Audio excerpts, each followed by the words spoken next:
Salut, ici Jean-Marie Lapointe. Bienvenue à Porte-Parole sur Canal M. Avec l'émission, on veut vous toucher, vous inspirer et aussi vous partager la démarche personnelle et intime de notre invité, vous faire découvrir le sens de sa vie et aussi du but de son existence à travers son rôle de porte-parole. Le grand Viktor Frankl disait « L'important, c'est pas ce que nous attendons de la vie, mais ce que nous apportons à la vie. » Puis au lieu de se demander si la vie a un sens, il faut s'imaginer que c'est à nous de donner un sens à la vie, à chaque jour et à chaque heure. Robert Piché, commandant, merci. Welcome on board. Bonjour Jean-Marie, ex-commandant. C'est-tu vrai ça? Ben, je suis plus commandant. Hein. Je suis à la retraite depuis 6 ans. Ouais, mais moi, je me suis fait taper ses doigts quand j'ai parlé à une de mes chums, Anne, qui est une fille qui a fait les Jeux olympiques, water polo. Je dis « Ah, t'es une ex-olympienne. » Elle dit « Non, non, non, non. On est des Olympiens, des Olympiennes pour le restant de nos jours. » Puis c'est vrai, elle avait raison. Donc moi, maintenant, quand je rencontre des athlètes olympiques, ils sont peut-être à retraite, mais ils seront toujours olympiens. Donc, moi, j'ai l'impression que t'es toujours commandant. Ouais, mais c'était plus un titre professionnel que d'autres choses. Tu sais, si je me compare à un Olympien, lui, il a entraîné toute sa vie à le devenir, puis à un moment donné, il est obligé d'arrêter. Tandis que nous, on est devenus pilotes parce qu'on voulait faire ça comme métier, comme profession. Ouais. Bien, écoute, que la profession se termine, ben, je crois que le titre part avec. Mais les gens, avec ce qui est arrivé dans ma vie, continuent de m'appeler pareil commandant, puis c'est correct. Bon, ben, t'es-tu un héros ou un ex-héros? Je suis pas un héros pantoute. Mais ce que t'as fait, t'as quand même sauvé la vie d'une couple centaine de personnes, là. Oui, je sais bien, mais je le comprends, ça, okay. Quand le monde me dit ça. Mais quand t'es pilote international de gros porteurs qui fait de la transatlantique, dans ta tête, il peut toujours t'arriver le pire. Hein? Nous, comme commandant, quand tu travailles, c'est faut que tu hope for the best, tu sais, c'est accept the worst, hope for the best en anglais, tu sais. Attends-toi au pire, mais j'espère que ça va bien se passer. Puis quand le pire arrive, ben t'es entraîné pour ça, puis t'es conditionné à ça. Raison. Comme tu as dit tantôt, les Olympiens se sont entraînés toute leur vie pour ces moments-là. Ouais. Mais toi, tu m'avais déjà parlé, puis est-ce qu'on se connaît depuis longtemps, Robert Piché et moi, on se connaît depuis longtemps, mais tu m'avais déjà dit que ce qui m'est arrivé, c'est l'histoire de ma vie qui m'a préparé à ça pour arriver à prendre les bonnes décisions, à faire atterrir sans moteur un avion qui a plané pendant combien 18 minutes. Hein. 18 minutes. C'est une grosse distance que tu as fait flotter surtout ton avion. Surtout de nuit, là, c'est... Ouais. Ça donne un petit peu plus de frisson. Ben, tu l'as fait. Et tu m'avais déjà dit que c'est aussi l'histoire de ta vie qui t'avait préparé à ça. Alors, j'aimerais ça que tu nous le dises. En quoi ta vie t'a préparé à ça? Ben, tu sais, c'est pas trop compliqué.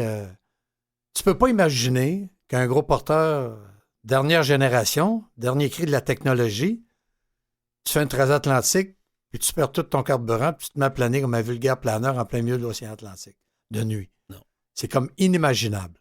Puis quand le problème est arrivé, puis que j'avais une indication d'une perte de carburant massive, encore là, tu y crois pas. Ça peut pas t'arriver là.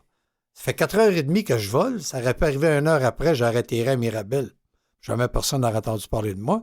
Ça aurait pu arriver après mon atterrissage à Lisbonne, l'autre équipage qui attendait pour prendre l'avion serait reparti vers Montréal, puis ça leur aurait arrivé à eux autres. Pourquoi ça arrivait à moi en plein milieu de l'océan Atlantique avec l'avion le plus sophistiqué, tu vois? Ouais. Fait que c'est un effet qui fait pas de sens. Puis quand je dis que je me suis préparé pour ça, c'est que moi, j'ai fait dans mon passé, quand j'avais 28 ans, j'ai fait de la prison. Transport de drogue dans un moment, quand j'étais jeune et fou, que j'aime bien dire, là, mais c'est un moment où j'avais été mis à pied de ma compagnie aérienne. Puis on voyait pas le... C'est pas une excuse que j'essaie de me donner, là, mais on voyait pas le jour d'être réembauché parce que ça allait mal dans l'aviation. Puis j'ai eu cette offre-là, tu sais, puis j'ai dit, ben je vais y aller. Puis c'est sûr que ça donnait 50 000 US, aller chercher du pot en Jamaïque et ramener ça aux États-Unis. Mais je ne l'ai pas fait nécessairement pour l'argent. C'est sûr que c'était une des raisons, mais la raison principale, c'est pour le trip. Moi, j'étais un tripeux depuis que je suis jeune. J'étais un aller triper, je vais aller voir ça, que ça a de l'air, puis incognito, puis tu sais, un peu underground, puis prendre un avion, personne ne le sait. Tu sais, Puis là, je suis rentré en prison. J'ai pogné 10 ans de prison, j'ai fait 1 an et demi. Parce que vous êtes fait pogner. Je me suis fait pogner, puis je me suis fait pogner. Puis j'ai été en prison. J'étais le seul de Québécois sur 800 prisonniers de race, 600 de race noire, 200 de race blanche. Donc, à quelque part, j'étais sur un genre d'adrénaline puis un genre de survie pendant 1 an et demi de temps parce que l'attaque physique et sexuelle est présente 24 heures par jour. Puis ça, tu as raison d'avoir peur. Là. Puis tu as raison d'avoir peur, puis il ne faut pas que tu le démontres. Parce que si tu démontres un peur, tu deviens vulnérable. Puis il y a beaucoup de non-dits et non-écrits en prison qu'il faut que tu apprennes très vite si tu veux patauger dans cette jungle-là et rester intact. Donc, pendant 1 an et demi, tu as été en survie. En survie carrément, mais sans que ça paraisse. Un peu comme quand je suis assis dans mon cockpit, puis je fais une traversée transatlantique, puis je le sais, tout ce qui peut m'arriver comme pire, mais il faut que je discute normalement avec la directrice de vol, avec les passagers, avec le copilote, avec le contrôle aérien, que je ne suis pas en train de démontrer que je suis paranoïe, puis je suis sur le gros nerf de ce qui pourrait m'arriver, mais qui n'est pas en train de m'arriver. Donc, c'était un peu comme un entraînement. Ma prison était un peu comme un entraînement pour cette nuit-là, dans la nuit du 23-24 août 2001, quand le deuxième moteur a arrêté. Je pense que c'est là que ma prison est ressortie. Parce que moi, j'ai eu 2 attentats contre moi en prison que j'ai été obligé de faire face tout seul. Parce qu'un coup que le nom circule comme c'est toi qui vas se faire tuer ce soir-là, il n'y a personne qui va venir t'aider, personne ne veut s'associer à toi parce qu'ils ne veulent pas que le monde pense que tu es leur chum, tu comprends? Mais pourquoi qu'on t'en voulait? Qu'est-ce qui s'est passé? Tu peux-tu en raconter un peu? Ben, c'est des affaires de tu sais, tu fais affaire avec des hommes qui n'ont jamais été à l'école. C'est du monde qui ont... Tu sais, c'est du monde de la rue. Hein. La majorité, c'est du monde de la rue. Il y a une couple d'universitaires comme moi, mais la majorité, c'est du monde dans la rue. Puis il y en a plusieurs qui ont pogné 25 ans, 30 ans sans libération conditionnelle. Les autres, ils n'ont rien à perdre. Puis juste pour avoir quelque chose à fumer, avoir des cigarettes ou avoir du chocolat ou de la liqueur, ils sont prêts à sacrer une volée à un autre prisonnier juste pour ça. Tu veux dire, fait que tout est open. Fait que tu es prêt à patauger dans ce milieu-là pour rester intact. Mais 16 ans plus tard, parce que j'ai été libéré en 85. Avant d'aller plus vite, là, mais comment tu t'en es sorti? Tu as eu 2 gars qui ont voulu te faire la passe. Comment tu as réussi à t'en sortir? Mon meilleur chum, j'avais en prison. J'ai dit, qu'est-ce qu'il faut que je fasse? Lui, ça faisait 15 ans qu'il était en prison. Il dit, faut leur faire face. Comment il faut que je leur fasse? Faut les confronter. Sinon, si tu les confrontes pas, dans 24 heures, tu es mort. Fait que là, moi, je viens pas de la rue, moi, là. Moi, j'ai été élevé par 2 parents qui m'aimaient. Moi, j'ai une éducation normale. Je viens pas d'une famille recomposée, que la mère était prostituée puis le père s'est drogué. Il n'y a rien de ça, là. Tu sais, je veux dire, je viens d'une famille, j'ai eu une éducation tout à fait normale, une enfance tout à fait normale. C'est mon côté un peu cow-boy qui a fait que je me suis ramassé là. Mais j'ai toujours été responsable de mes actes toute ma vie. Peu importe ce que je faisais dans ma vie, j'étais capable de prendre les conséquences, de les subir. Puis j'étais honnête avec moi-même dans le sens, t'as fait le con, là, fais ce que t'as payé pour. Donc, t'es allé voir les 2 gars, puis qu'est-ce que t'as fait? Puis je les ai confrontés. Tu vois, mais tu rentres dans un état, on le montre dans le film. Dans le film qui a fait sur ma vie, puis je suis en terre, celui qui joue mon rôle quand j'étais jeune, là, Maxime Leflaguet, ça lui a pris un petit peu de temps à jouer qu'est-ce que je lui disais de faire, parce que tu viens dans un état, tu t'en vas confronter la mort, ni plus ni moins. Ben oui. Puis là, t'es pas sur un lit d'hôpital en phase terminale, là, t'es sain d'esprit, puis il faut que tu y ailles. Mène-toi le gars ce que ça prend pour dire, je m'en vais pas juste m'impliquer dans une bataille. Le gars, il veut me tuer, puis il a volé un couteau à la cuisine, puis il veut me poignarder, là. Puis mon chum me dit, va le rencontrer. Fait que je suis allé voir le kingpin de la place pour y acheter un couteau. C'est le seul qui pouvait me vendre un couteau. Puis lui, vu qu'il ne connaissait pas c'était quoi un Québécois, il était comme curieux. Il dit, je te donnerai pas un couteau, je vais te donner une brosse à dents dans un sac. Puis tout le monde va penser, vu qu'ils t'ont vu rentrer ici, que tu es venu acheter un couteau. Puis toi puis moi, qu'on est les 2 seuls à savoir que c'est une brosse à dents que tu as dans ton sac. Fait que maintenant, va faire ce que tu as fait. Lui, il voulait voir quel genre de gars que j'étais. Si j'avais du guts ou pas. Mais moi, qu'est-ce que tu veux que je fasse? Je suis pogné avec ça. Je suis obligé d'y aller quand même. Puis je suis obligé de jouer sur le fait que j'ai supposément un couteau pour laisser penser aux autres que j'ai un couteau. Puis là, tout le monde te surveille sans te surveiller.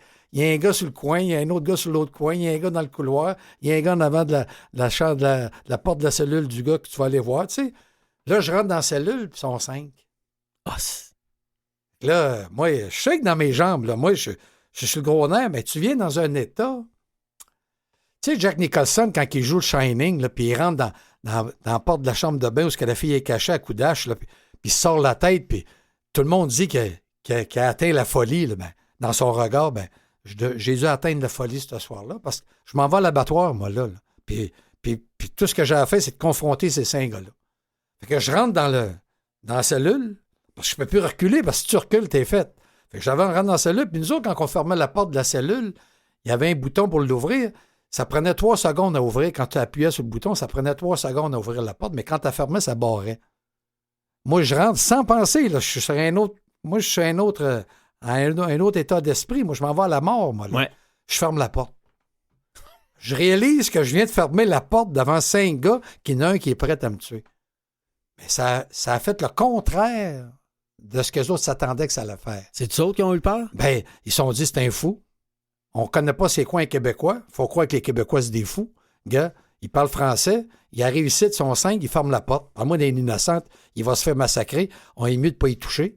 Puis c'est là que la fraction de seconde que j'ai vu qui se posait la question, c'est là que j'ai embarqué. Là, je lisais en anglais, c'est le temps. Là. Tu veux me passer? Ben, c'est le temps, donnez-vous-en les 5, ça me donne. Mais, tu sais, le regard que j'avais, je devais avoir les yeux sortis de la tête, la boucane qui sortait par les oreilles. Tu t'en rends pas compte, t'es dans un dos, un peu comme Shining, un peu comme Jack Nicholson. Je vais avoir de l'air fou. Puis le gars, il a dit, non, tout est correct, tu te trompes, t'as pas toi la cible, la patente. Puis pendant ce temps-là, moi, je cherchais le bouton, là, pour ouvrir la porte. Pour sortir. Ben oui, tu sais. Puis là, la porte a ouvert, puis j'ai dit, t'es petit, puis j'ai dit en anglais, t'es mieux, là. T'es mieux de pas revenir demain, puis encore me dire que, parce que je vais revenir. Puis je suis sorti de là, puis.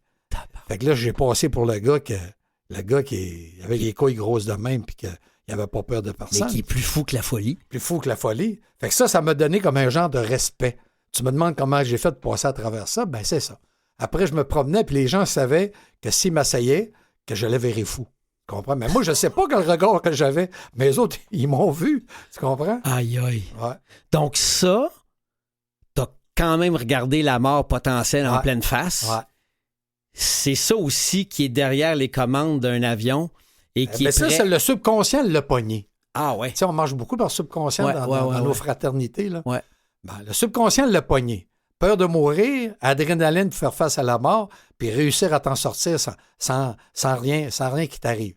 Mais 16 ans plus tard, quand je me suis ramassé dans le cockpit, puis le deuxième moteur a arrêté, là, je me suis baissé la tête 3 fois. Puis j'ai dit, voyons, ça se peut pas.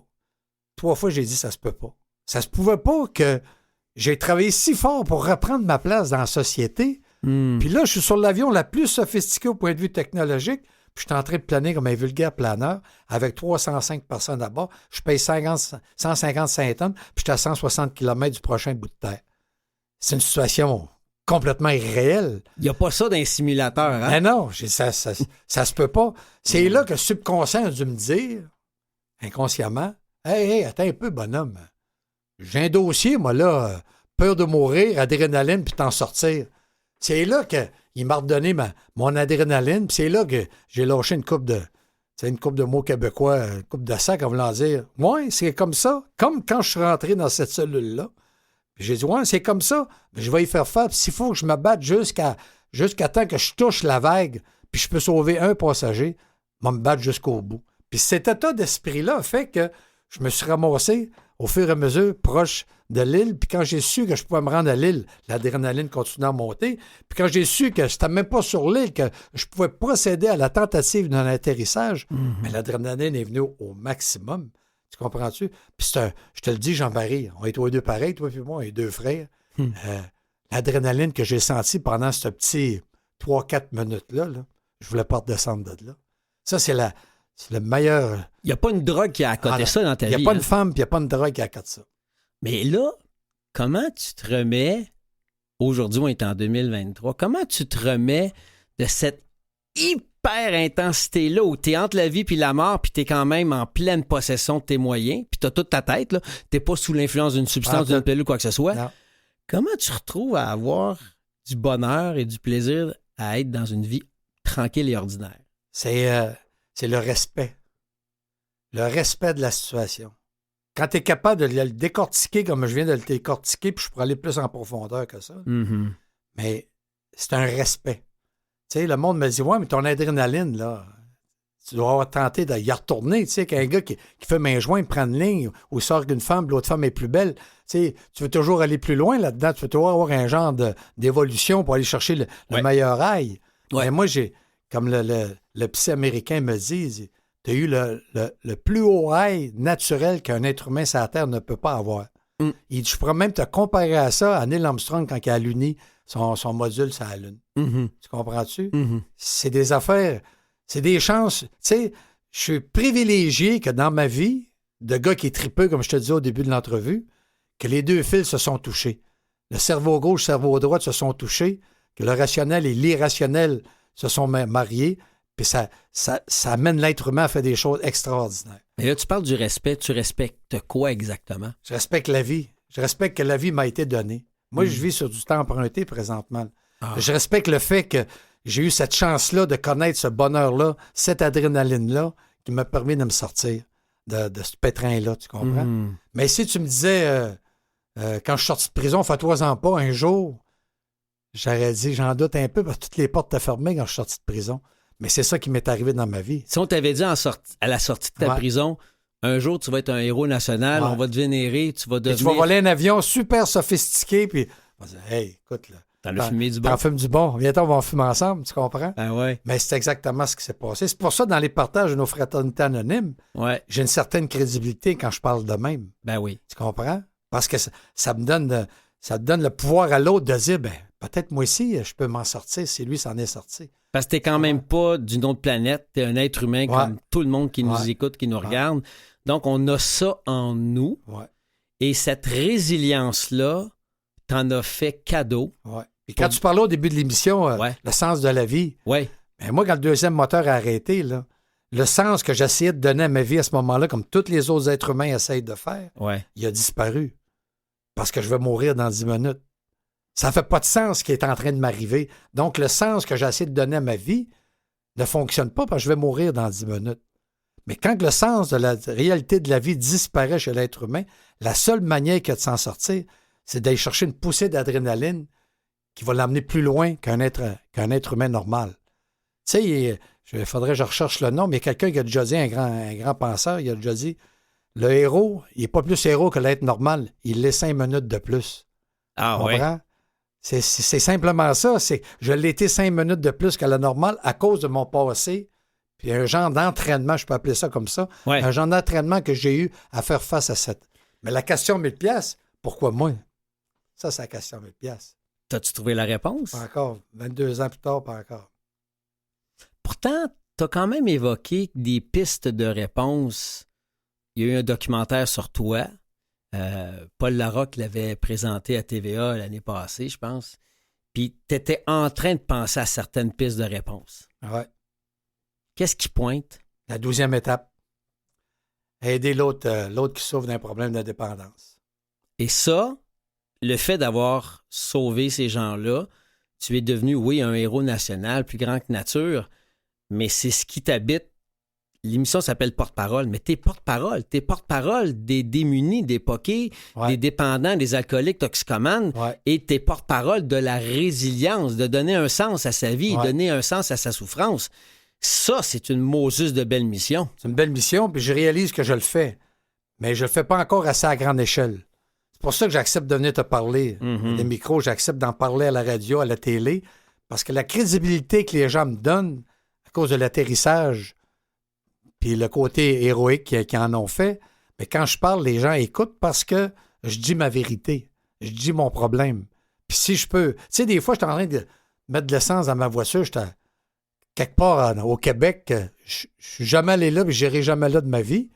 Puis je rencontre un gars qui est à côté, est en train de pomper lui ici à côté son essence, puis il vient me voir et dit, comme on a affiché, je vous remercie. Je vous ai écouté à telle radio, telle émission, j'ai arrêté de consommer depuis ce temps-là. Ça, c'est ma paye. Tu comprends? C'est la seule place que je me sens bien, c'est dans un meeting des fraternités anonymes. Ben c'est ta mission et c'est aussi l'impact de ton vécu, de tes zones d'ombre, de tes passages à vide. Mes démons. Tes démons, tu y donnes un sens parce que ça aide les gens. C'est ça la 12e étape, les 12 étapes des alcooliques anonymes. C'est ça. Et c'est ça ta mission. Être porte-parole aujourd'hui pour toi, c'est ça. Alors tu cherches encore à atteindre le plus de gens possible. Plus de gens possible. Mais ça serait quoi le maximum de gens possible? Qu'est-ce que tu veux faire? Faudrait qu'on ait une émission de télé, tous les deux. On en fait un peu. Ça va être sur YouTube. Ouais, ça va être beau, mais il faudrait avoir une émission de télé à grande écoute. Mais les gens ne sont pas prêts encore à ça. Les décideurs ne sont pas prêts encore à ça. Tu comprends? En fait, il faudrait imaginer une émission avec des héros inconnus.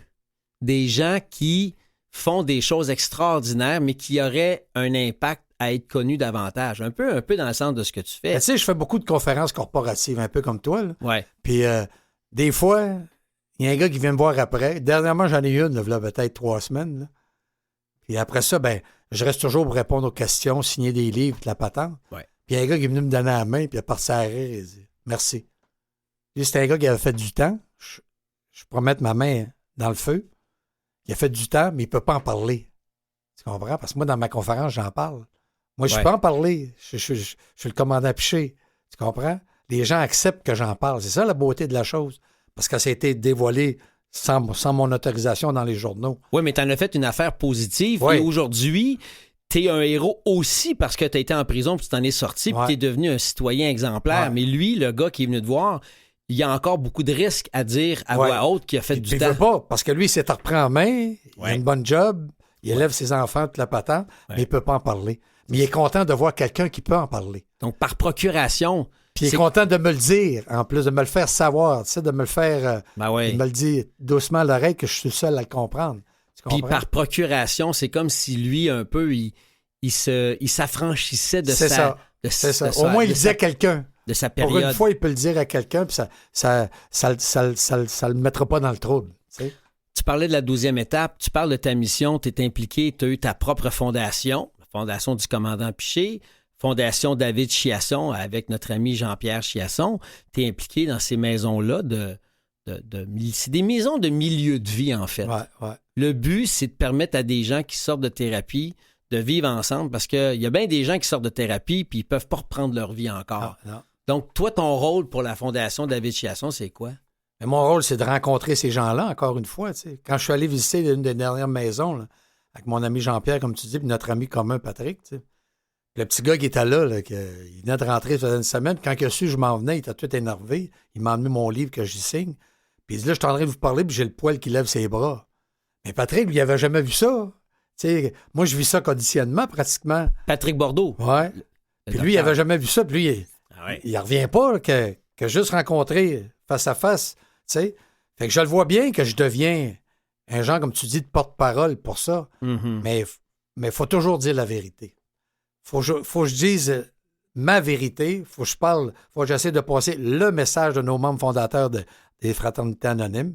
Puis il faut toujours continuer dans le bon sens. Je peux pas arriver là sans humilité.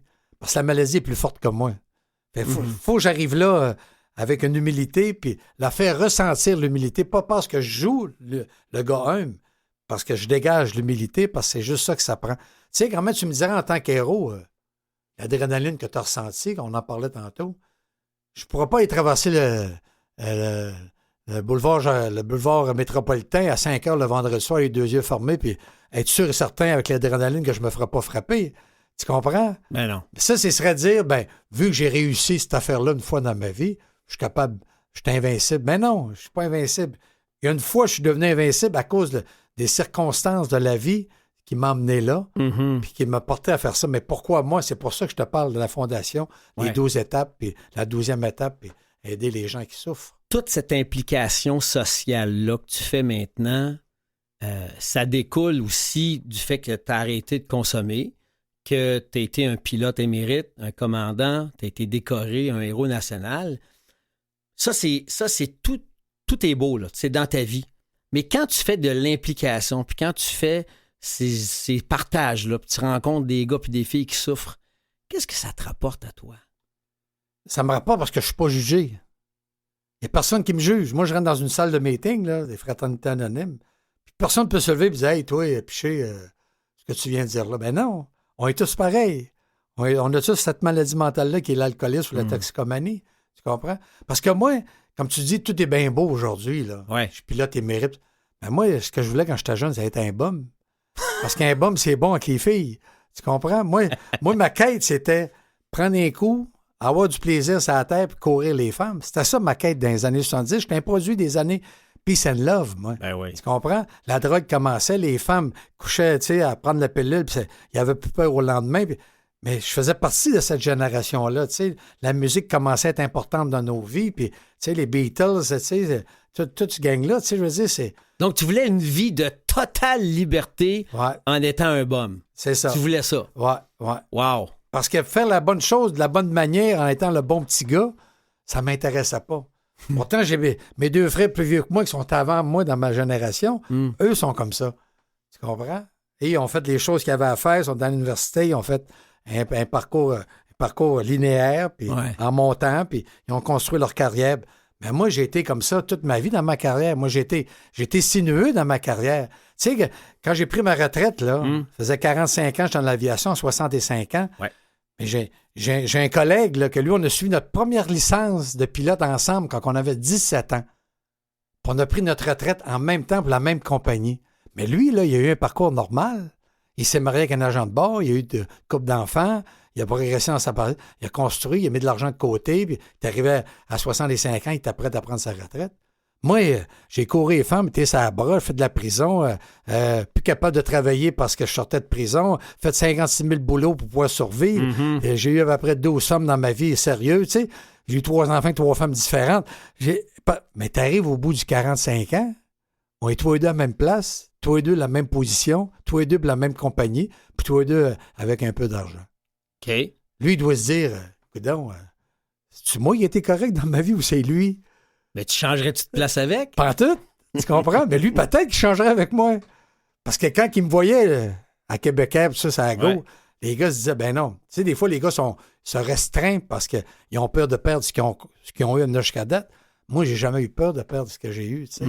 J'étais un courroyeux. Fait que, tu sais, c'est courroyeux qui cherchait l'adrénaline tout le temps. Mais, tu comprends? Mais tu l'as eu, cette vie-là, là. La vie de party, la vie de débauche, la vie de bum, tu l'as eu. Ah ouais. Puis en réalité, c'est une vie de souffrance, hein, quand tu regardes ça. Là. Ah ouais. Mais tu le sais pas quand t'es dedans.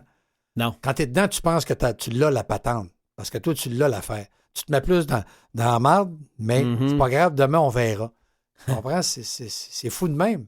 T'sais, mais quand j'ai repris ma place dans la société, je m'étais dit, encore mes enfants aujourd'hui, là, des fois, je vais m'acheter quelque chose. Ils disent, Pat, tu devrais t'acheter une bonne paire de running shoes, admettons. Je dis, ben non, moi, mes running shoes de 15 ans, je les aime. Mais ils sont tous défaits, puis ils les trouvent. Ça fait rien, je suis bien dedans. Pourquoi j'irais m'acheter une paire de running shoes à 150$? Ouais. Parce que moi, dans ma vie, 2 fois dans ma vie, là, j'ai pas eu d'argent dans les poches, pas d'argent dans le compte de banque. Tu comprends-tu? Ça, c'est un maudit feeling. Là. Puis quand je me suis dit, la prochaine fois, on va mettre de la main sur de l'argent, elle va être dure à sortir, tu sais. Fait que c'est un peu ça qui m'amène aujourd'hui à cette réflexion-là. Tu sais, quand les iPads ont sorti, ma fille a dit, pas j'aurais besoin d'un iPad, mais pas tout le temps, mais tu pourrais t'en acheter un, puis tu me le prêteras. Ça m'a pris 2 mois à me décider d'aller en acheter un, mais je pensais pas que j'en aurais besoin de ça. Puis quand j'étais allé l'acheter avec elle, ma fille, ma plus jeune, on en revenait chez nous avec l'iPad flambant neuf, puis elle était déjà tout en train de jouer avec. Ah, je pense que je vais le retourner, j'ai pas besoin de ça.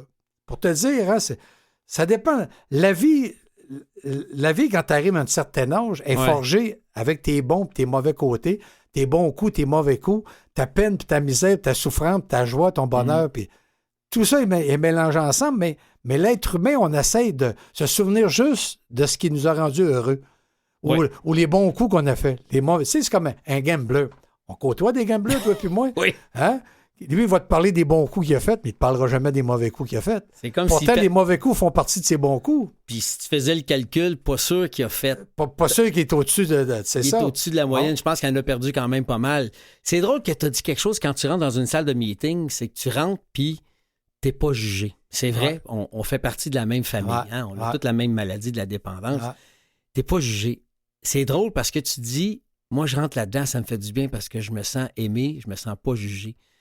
Est-ce que ça veut-tu dire, quelque part en dessous, c'est que tu te juges encore? C'est pas que je me juge, mais je me suis toujours senti jugé.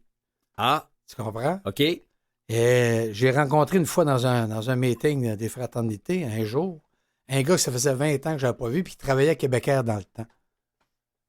Puis il vient me parler, moi je le reconnais pas, mais vu que je suis connu, il savait que c'était moi, il vient me parler, on a travaillé ensemble, puis il commence à me compter. Il dit, tu sais, quand tu rentrais au dispatch, au centre opérationnel de Québécois, on aurait dit que la Terre s'arrêtait de tourner. Comment ça? Ben, je sais pas. Il y avait un aura autour de toi qui faisait que il fallait écouter ce que tu avais à dire, puis ben souvent, tu disais pas grand-chose, tu prenais le plan de vol, puis tu t'en allais. Tu comprends? Fait que, à quelque part, je sais pas pourquoi, mon père était comme ça. Mon père était représentant sur la route. Ouais. Puis c'est un gars qui avait un charisme extraordinaire. Ouais. Il pouvait vendre un frigidaire aux Esquimaux, fameuse expression. Ouais. Tu vois? Mais c'était pas juste de la manière qu'il parlait, c'est de la manière qu'il était. Oui, mais toi aussi, tu dégages ça, cette espèce de charisme-là, au-delà de tes accomplissements. Là, tu sais. Ouais, mais on ça, te rend compte, on sait même pas ce que tu as fait, puis tu dégages ça. Ouais, mais ça, je sais pas, moi, que je le dégage. Non. C'est pas fait exprès, c'est ça que je veux dire. Tu comprends? Mais tu disais que tu te sentais jugé. Mais là, tu rentrais dans une place, les gens te regardaient. Ouais. Mais là, c'est jugé avec admiration. Mais tu t'es fait aussi juger, puis pas tout le temps pour les bonnes raisons. Pas tout le temps pour les bonnes raisons. Ça, tu as souffert de ça Puis aussi. le fait que j'étais un bum, que je voulais faire un bum, je faisais pas les choses comme les autres faisaient, ben le monde te juge. Puis surtout, que c'était pire encore, c'est que j'avais du talent comme pilote, sans savoir que j'avais du talent. Fait que le gars qui te donne l'entraînement, Ouais. puis il voit que t'es un petit gars talentueux, mais t'es un bum. Tu t'étudies pas, t'es tout croche, puis tu réussis toujours à faire ce que t'as à faire pareil. Pas de la même manière comme que le gars voudrait que tu le fasses, Non. mais tu le fais pareil. Le résultat est le même. Fait que ça l'a été parce que moi, j'ai manqué de me faire mettre dehors du cégep de Chicoutimi. J'étais allé à la meilleure école de pilotage au Canada, c'est le cégep de Chicoutimi, qui ont une option pilotage, puis tu rentres là, puis tu sors de là avec un deck au bout de 3 ans. Puis moi, c'était les premières années des cégeps, les premières années de cette concentration-là. Mhm. Puis moi, je pensais que tous les gars, naïvement, qui étaient avec moi dans mon groupe, dans ma classe, étaient comme moi, ils voulaient faire un pilote. Puis moi, je me suis jamais posé la question, vas-tu faire un bon pilote ou un mauvais pilote? Je suis capable de faire un pilote ou je suis pas capable? Jamais je me suis posé cette question-là. Moi, j'ai décidé de faire un pilote, mais il m'a fait un pilote.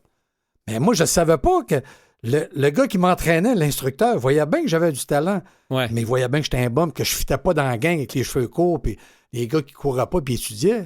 Tu sais, moi, ils me rencontraient dans les discothèques à 2 h du matin, puis je volais avec eux autres le lendemain matin. Tu comprends ça? Donc, ça remonte à très loin, ce côté, oui, bon, parce que tu l'as encore en dedans de toi, mais un côté un peu, je m'en fous un peu. Ouais. Tu l'as, ça. Ouais. Puis le beau de ça, c'est que je me disais pas que je m'en fous un peu. C'est moi, laisse-moi faire ma vie, demande-moi ce que tu as à me demander, m'a fait ce que tu veux que je te fasse, mais va pas plus loin. J'irai pas te gratter le dos parce que tu es en train de donner de l'instruction. Non, non, non. Tu comprends? Laisse-moi faire ma vie, point final. Moi, ma vie, c'est de même. Puis si t'es pas content, t'es pas content. Puis s'il y a des conséquences, ben, je ferai face aux conséquences. Combien de fois que j'ai été sur l'anxiété, les veilles de simulateur de vol? Tu comprends? Parce que j'ai pas étudié. Ah, ben là encore, puis t'as pas encore étudié. Tabarnouche, demain, t'as un test important, ils peuvent t'enlever ta licence. Puis là, ben, j'ai essayé d'étudier, je tombe endormi après 2 pages. Tu comprends-tu? Mais c'était plus fort que moi. Mais là, quand je rentrais dans le simulateur, j'étais sur la grosse adrénaline. Tu comprends? Moi, j'ai l'impression qu'il y a un côté de toi, t'es conscient que t'es pas toujours conscient. Ouais. J'ai l'impression que t'es naïf un peu. Beaucoup de naïveté. Désinvolte, naïf, puis tu vois, go with the flow. Un gars qui s'adapte bien. Ouais. Moi, tu sais, quand tu viens au monde, puis t'étais un gars, tu ressemblais à ton père. Il disait tout ça. Ben oui. Ben moi, c'est pas à mon père, je ressemblais, c'était à ma mère. Ma mère, à l'âge de 17 ans, en Gaspésie, en 1933, elle vient d'un petit village, là, qui est encore un petit village aujourd'hui. En 1933, à l'âge de 17 ans, elle dit à son père, mon grand-père, je m'en vais travailler à Montréal. Mon grand-père, il a acheté un billet des Rochards, qu'il appelait dans le temps, là, du train. Ouais. Puis elle est partie travailler à Montréal à 17 ans, puis elle n'est jamais revenue. Imagine-tu le gosse que ça lui prenait? En 1933, une fille toute seule arrivée à Montréal. Après la grande crise économique en plus. Elle n'est jamais revenue chez eux à Newport. Tu comprends? Wow. Ben moi, je retiens d'elle. Puis là, chez nous, ils disent tout que j'étais le chouchou à ma mère. Pourquoi tu penses que j'étais le chouchou à ma mère sans que je le sais aujourd'hui? C'est parce que je lui ressemblais. C'est sûr. Elle se voyait dans moi. Tu comprends? Fait que je retiens plus de ma mère que je retiens de mon père. C'est bizarre quand même. On prend une petite pause, Robert. Puis au retour, tu vas piger dans le sac, tu vas piger dans le chapeau des questions magiques. Certain. Puis on finit l'émission avec ça. C'est beau.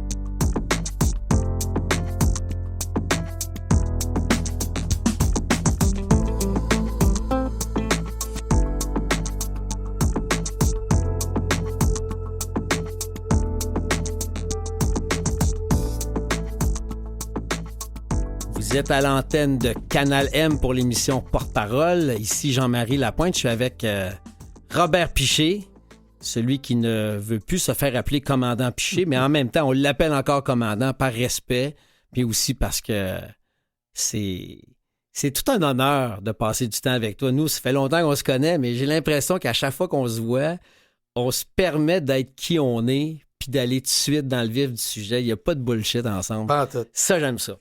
Alors, le concept de porte-parole, c'est que la deuxième portion de l'émission, c'est que tu piges dans le chapeau magique, tu retires des questions, puis tu y vas. Je sais que tu vas aimer ça parce que tu aimes ça des questions intenses. Au paradis, mettons qu'il existe. Qui t'attend et qui as-tu hâte de retrouver et pourquoi? Ben, c'est pas compliqué, hein, ma mère. Tu sais, ma mère, moi, je l'ai accompagnée jusqu'à la mort. Puis c'est mon modèle. Plus que je vieillis, plus je me rends compte que je ressemble à ma mère. C'est quoi ça? Je viens de t'expliquer. C'est quoi son nom? Estelle. Estelle. Puis avant qu'elle décède, ma troisième enfant est venu au monde, puis je l'ai appelée Estelle. Ah. Puis quand j'étais voir ma mère, elle dit comment tu vas l'appeler? Je dis Estelle. Ben non, c'est moi Estelle. Je dis non, on va l'appeler Estelle. Fait que ma fille s'appelle Estelle Piché comme ma mère. Tu comprends? Par honneur à ma mère, par respect à ma mère, pour tout ce qu'elle m'a montré dans la vie. Quand tu penses à ta mère, quelles sont ses qualités? Qu'est-ce qui remonte à la surface? Détermination. Mm-hmm. Adaptation. Pour qu'à 17 ans, elle parte de chez elle, venir vivre à Montréal, il fallait qu'elle ait une grande force d'adaptation. Mais personne ne savait qu'elle l'avait, cette adaptation-là. Tu comprends? Puis moi, toute ma vie, rendu à 70 ans, je m'adapte de toutes sortes de situations sans problème. Mm-hmm. Quand le deuxième moteur fermé, je me suis adapté. Quand je suis rentré en prison, je me suis adapté. Je me suis toujours adapté dans toutes les situations. Puis ma mère était pareille. Tu comprends? Deux questions par rapport à ça. Tu t'adaptes comment, toi, à ta vie loin du pilotage? À partir de 65 ans, tu es obligé de prendre ta retraite.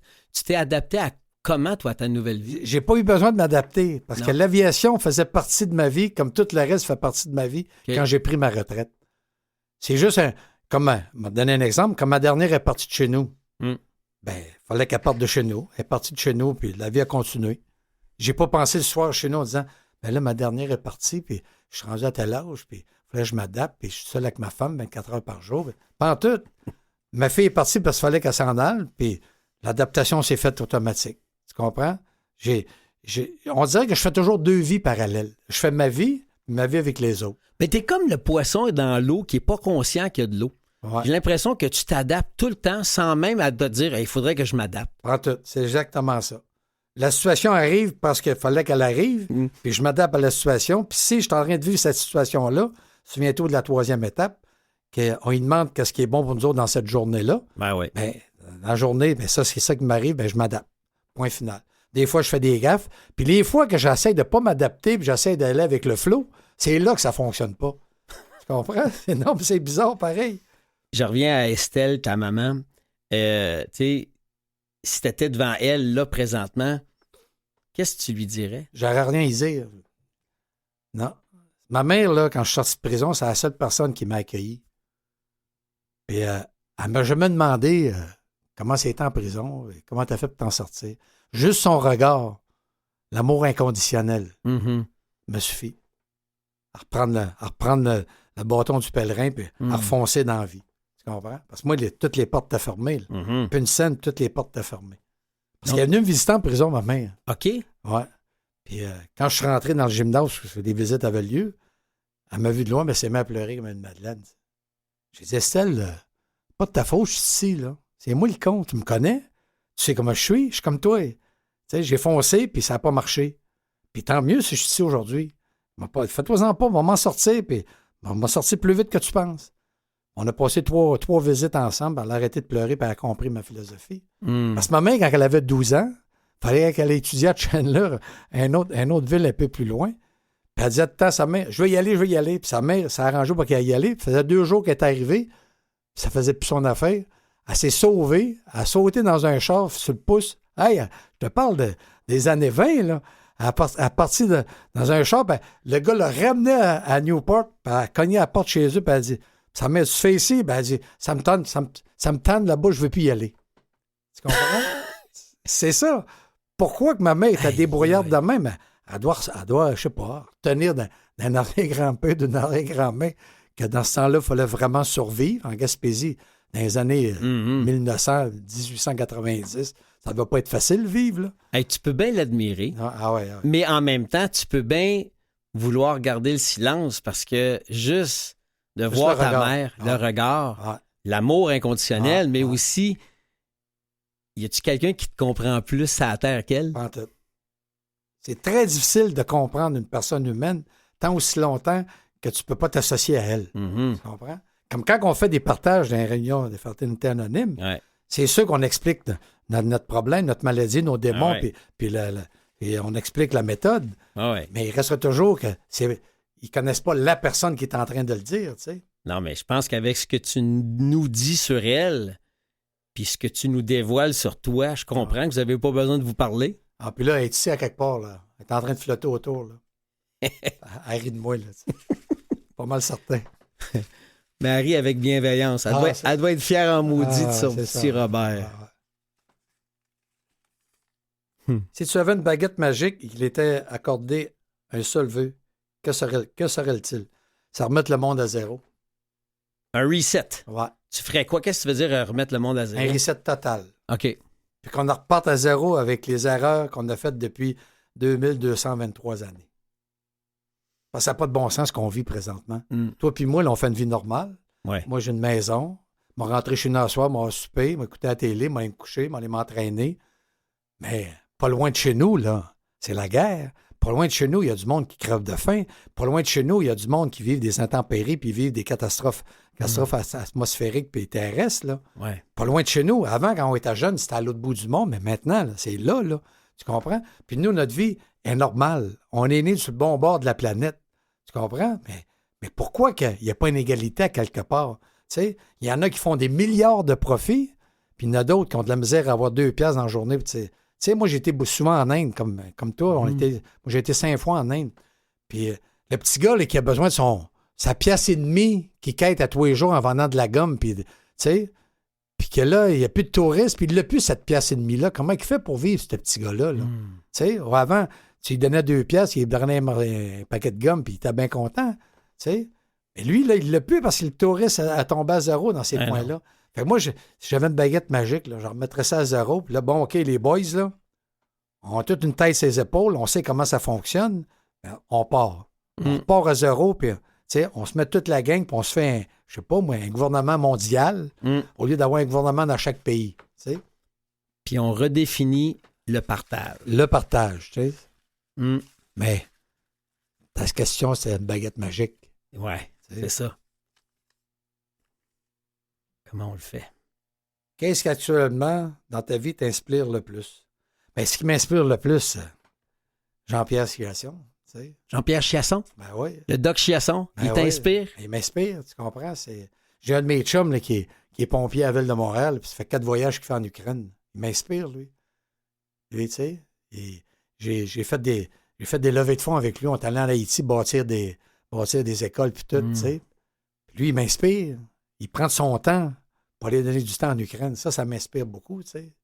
Dalai Lama, un peu comme toi. Ben oui. Tu sais, quand il dit c'est dans l'inconnu que l'homme se réalise. Ouais. Il a donc raison, tu comprends? Des fois, c'est pas une personne comme juste une phrase, tu sais. T'as rencontré du monde vraiment intéressant dans ta vie, attachant, puis il y en a un qui s'appelle Serge Dessureau. Ouais. Ça, j'aimerais ça qu'on parle juste vite de lui, parce que c'est un gars inspirant aussi, qui est décédé. Hein? Ouais. Et lui, il a fait l'Everest, il a participé à tes expéditions pour tes levées de fonds. Ouais. Quand il est décédé au K2, j'étais avec lui. Je Oui. faisais partie de l'expédition. Hein. Ouais. Qu'est-ce qui monte en toi quand tu penses à Serge? Mais Serge a une détermination, encore une fois. Une détermination de sortir du lot. Tu sais, Serge venait d'une famille pauvre, dans Saint-Michel-des-Saints, puis la seule manière qu'il avait de se valoriser, c'est en faisant du sport. D'autres en prenant de la drogue, d'autres en étant des bombes, d'autres en étant à courir les femmes, tu vois. Mais lui, c'est en faisant du sport, puis il s'est aperçu qu'en faisant du sport, on était bon dans les sports, ça lui donnait une certaine estime de lui-même par rapport aux autres gens. Mais il a dit, j'arrêterai pas là, je vais aller sur le toit du monde. Puis il est allé sur le toit du monde. Tu sais? Ça, c'était une inspiration totale. Puis que j'ai marché avec ce gars-là, on a monté des montagnes ensemble. Tu sais, quand que les filles venaient avec nous autres, puis il y avait de la misère à traîner leur sac à dos, ils se prenaient 2-3 sacs à dos de 2-3 personnes. C'est lui qui montait ça en haut, là. Tu comprends? Une inspiration, une force physique, une détermination sans borne. puis un bon cœur de le faire pour une belle cause. Ah oui, oui, en ben, bon plus. cœur. Ben oui, bon cœur, pas parce qu'il se souvenait d'où ce qui venait. C'est ça, Ah ça qui ouais. est important. Se souvenir d'où tu viens. Ouais, on s'amuse. On pose c'est des belles petites questions philosophiques. Je sais que t'aimes ça.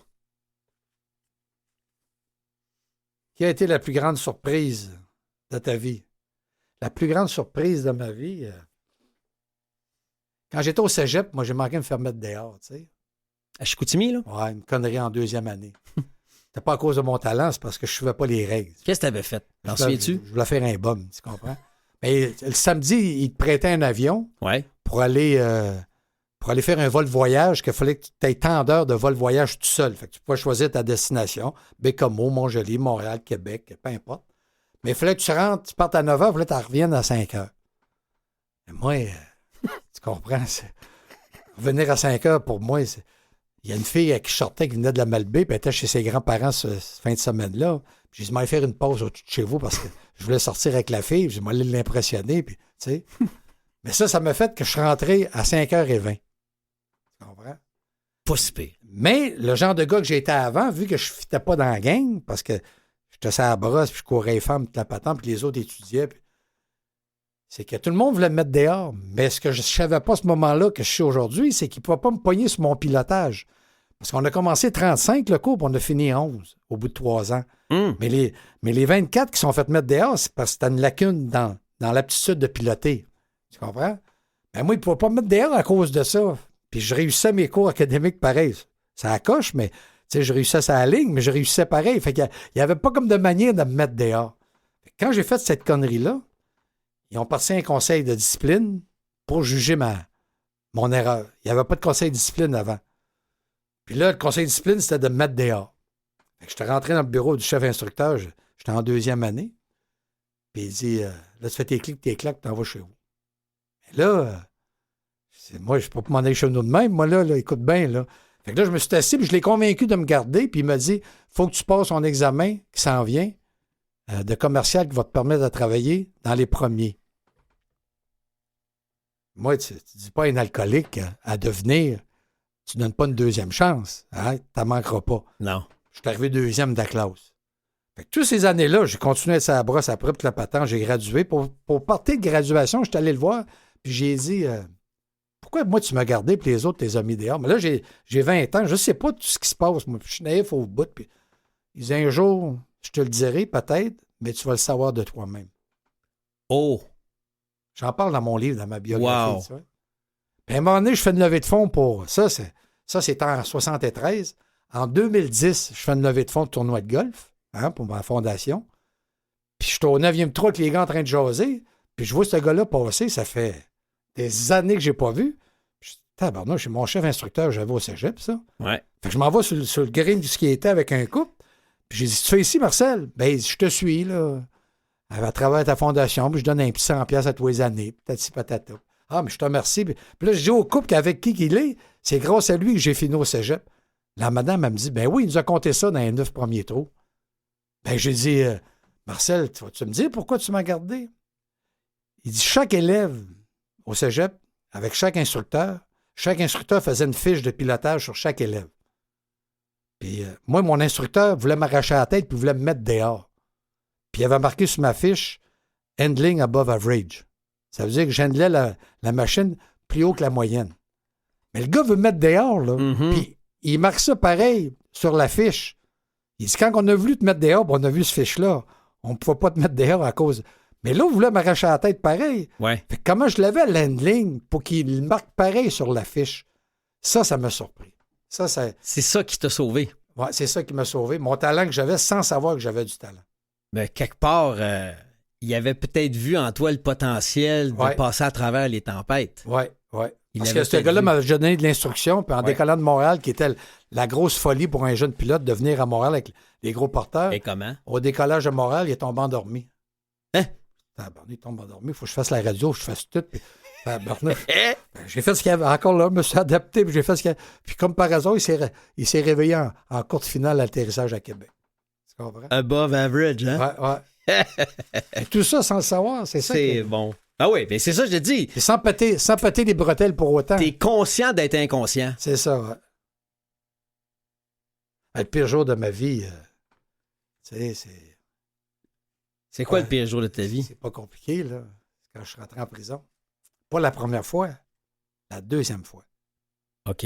Parce que moi, je suis rentré en prison en juin 83. Ouais. Dans la petite prison, où j'ai atterri mon avion, me faire prendre. Fait que là, t'es dans. Mettons, tu te fais prendre à Saint-Jérôme, mais t'amènes pas à Saint-Anne-des-Plaines tout de suite. Tu es dans la prison de Saint-Jérôme, puis là, tu passes après ça en cours à Saint-Jérôme, puis là, ils décident ce qu'ils t'envoient si t'es coupable. OK. Ben, c'est le même principe aux États-Unis. Fait que je suis dans cette petite prison de ce petit village-là, de campagne. Puis. C'est pas ça le pire jour de ta vie? Non. Puis ils me mettent dans un cochon de 8 pieds carrés. Ouais. 30 jours de temps, sans parler à personne, sans voir le soleil. Tout seul avec la gaffe que je viens de faire. De temps en temps, ils me sortent m'emmener au tribunal, puis ils me ramènent, ne parlent pas à personne, m'amènent 3 repas par jour, puis that's it. Là, je trouve ça terrible. Ils me donnent une caution, je suis libéré sous caution, je me retourne au Canada. Puis l'avocat m'avait dit, quand tu vas revenir, moi, tu vas pouvoir te retourner chez vous, tu vas être sur parole, puis tu n'auras pas de problème. Donne-moi 100 000 US. Les gars, je te paye, puis la patente, j'emprunte à mes frères, à ma soeur, puis j'emprunte à tout le monde. Je réussis à ramasser 100 000 US. Je retourne confiant que moi, il m'a été libéré sur parole. Pendant que je suis dans le box des accusés, le juge, il me donne 10 ans à servir. Avant même de passer devant lui? Non, devant le juge. Le juge me donne ma sentence. Non, mais pendant que tu dis que tu es dans le boss. Dans le box. Dans le box des accusés. Devant le juge, dans le box des accusés. Je suis libre, moi, là. Je suis arrivé là librement. Tu étais sûr que tu retournais chez vous? Ouais. Là, tu as pogné 10 ans. Ouais. J'ai regardé l'avocat à l'autre bout de la salle, puis il riait, tu sais. À qui tu avais donné 100 000? Ouais, ouais. Si bol. Fait que là, ils m'ont rentré dans le cochon de 8 pieds carrés. Puis là, je sais pas combien de temps moi être là. Ça, c'était le pire jour de ma vie. T'as fait combien de temps en tout? J'ai fait 1 an et demi, mais j'ai été 31 jours la première journée dans ce petit cocon-là, puis 38 jours le deuxième shot. C'était où la prison aux États que t'as fait 1 an et demi? Où? En Georgie. En Georgie? Ouais. C'était pas... Pas loin de Savannah, dans le bout de Savannah. C'était pas un Club Med, là? Hein? Non, c'était pas un Club Med, non. Ça, c'était le pire jour de ma vie, quand ils m'ont rentré dans ce petit cocon-là. C'est bol. On souhaite pas ça à personne, hein? En part, même pas mes pires ennemis. Si tu avais la possibilité de passer une journée de ta vie en compagnie d'un personnage fictif, ce serait qui? Gandhi. Un personnage fictif, oui, mais parce qu'il n'est pas fictif, Gandhi. Il n'existait pas vrai, là. Il n'est pas là. Ouais. OK. Quelqu'un qui est disparu, ouais. Toi, tu choisirais Gandhi. Ouais. Pourquoi? Sa détermination. Lui, il y a une détermination. Moi, j'ai une détermination de tous les jours avec moi-même. Mm-hmm. Lui, une détermination là, à travers un peuple. Tu comprends? Il a laissé tomber son côté avocat, bien nanti, la vie douce, pour donner ce qu'il a donné à son peuple. Puis même pendant qu'il donnait à son peuple était contre lui. Tu comprends? Tu t'en inspires d'une certaine façon à faire un peu, comment je pourrais dire, un modèle. C'est un modèle pour toi, à ta façon, parce que ton peuple, on va appeler les gens qui souffrent de dépendance, sont avec toi en maudit. Ouais. C'est toi pas qui... toujours. Il y en a des fois qui se lèvent, qui s'en vont dans mes partages. Pour quelle raison, tu crois? Ils ne sont pas capables de prendre la vérité. On est pris d'une maladie, il faut être vérité. Il faut être en vérité si on veut s'en sortir. Ouais. La rigoureuse honnêteté avec soi-même. Ouais. Mais il y en a qui ne sont pas capables d'être rigoureusement honnêtes avec les autres. Ouais. Même moi, quand j'ai arrêté de consommer, dans ma tête, je m'étais dit, dans 10 ans, je vais recommencer. Tu vas être guéri. Je vais être guéri, puis dans 10 ans, je prendrai un coup en dehors, personne ne va le savoir, puis je vais revenir chez nous, puis juste à pas prendre un coup chez nous, ben, tu sais. Quand est-ce que tu as réalisé que c'était une maladie dont on ne guérissait pas? Quand est-ce que tu l'as réalisé, ça? Je rentre dans un meeting, ben, ça fait 3 ans que j'ai fait ma thérapie. Ouais. Là, je patauge un milieu, puis j'ai un meeting d'attache, puis tu sais, plus ou moins. D'un coup, je vois Jean-Pierre Chiasson nécessaire à côté de moi pour faire le meeting. Par hasard. OK. Ça m'a jeté à terre. Lui... Tu le connaissais certain parce que c'était lui qui t'avait sauvé. C'est ça. C'était là que tu avais fait... Lui, directeur général de ma clinique, que je voyais à tous les jours, que je peux appeler n'importe quand qui va m'accueillir, vient faire un meeting. Ça m'a... Parce que, juste pour qu'on comprenne, Jean-Pierre Chiasson, il a 80. Ouais. Il est sobre depuis au-dessus de 45 ans. Alors, si ce gars-là, il s'assoit à côté de toi dans une salle de meeting, ça veut dire que tu n'as pas fini d'en faire. Hein? Oui, monsieur. Ça veut dire que c'est une maladie de 24 heures à la fois. C'est là que tu as réalisé que le pique-nique n'était pas fini. Hein? C'est ça. Dernière question. Oui, donc. Ah oui, donc. Si tu pouvais imaginer un 24 heures de rêve du réveil au coucher, ce sera quoi? C'est de passer 24 heures, les 24 heures avec mes 3 enfants en paix. Tu comprends? Parce que j'ai 3 enfants avec 3 femmes différentes. Donc, ils ont été élevés dans des temps de ma vie où c'était différent avec une femme différente. Mhm. Tu sais, si tu as 3 enfants avec la même femme, c'est sûr que tu n'es pas rendu à la même place quand tu es fait, mais la plupart du temps, ils ont 1 an ou 2 de différence. Mais les miens, ils ont 4-5 ans de différence entre chaque parce que j'étais sur la go. Tu comprends? C'est pas évident. Les 3 ont eu des vies en parallèle. Puis on veut un père différent, À chaque malgré fois. que je suis le même père. Ben oui. Tu comprends? Fait que s'adapter à mon mode de vie, puis le genre de gars que je suis, qu'on parle depuis 1 heure, Ouais. c'est dur pour eux autres de s'adapter. Tu comprends? J'aimerais ça qu'on... Puis bien souvent, quand c'est la fête, ben, on se ramasse les 4, puis on fête tous les 4. Mais je vois que c'est leur propre vie, eux autres aussi. Ouais. Je voudrais les aider et leur dire, fais pas ci, fais pas ça. Ben non, faut que tu les laisses faire leurs propres erreurs, tu sais. Mais quand je me ramasse avec mes 3 enfants, c'est l'apothéose. Ça arrive pas souvent, mais quand ça arrive, c'est une célébration. Ouais. Dernière question avant qu'on se quitte. Tu vas me compléter la phrase. Robert Piché, c'est 3 petits points. C'est un homme bien ordinaire qui a eu le privilège de se faire mettre dans des situations extraordinaires et grâce à son véhicule, je dirais de bum, a réussi à s'en sortir à la grâce de Dieu. Il y a beaucoup d'humilité dans ta phrase. Ouais. C'est une belle qualité. Ouais. Robert, mon chum, merci. Ça fait plaisir. Belle heure passée avec Tu sais toi. que t'es mon frère, ça fait Ouais, pas c'est de ça. problème. T'es plus qu'un chum, t'es un Ça fait frère. extrêmement plaisir. Alors, l'émission Porte-Parole, c'est quoi? Ben, c'est une idée originale de Marie-Philippe Lemarbre. Et je veux aussi remercier le directeur radio Philippe Lapointe, que j'appelle affectueusement mon cousin, Jean-Sébastien Laliberté comme chef diffusion, Mathieu Tessier à la mise en onde et à la réalisation de cette émission, Gerly Ormelet, le responsable des réseaux sociaux. Ici Jean-Marie Lapointe, merci d'avoir été à l'écoute de Porte-Parole et on se dit, et je vous dis à bientôt.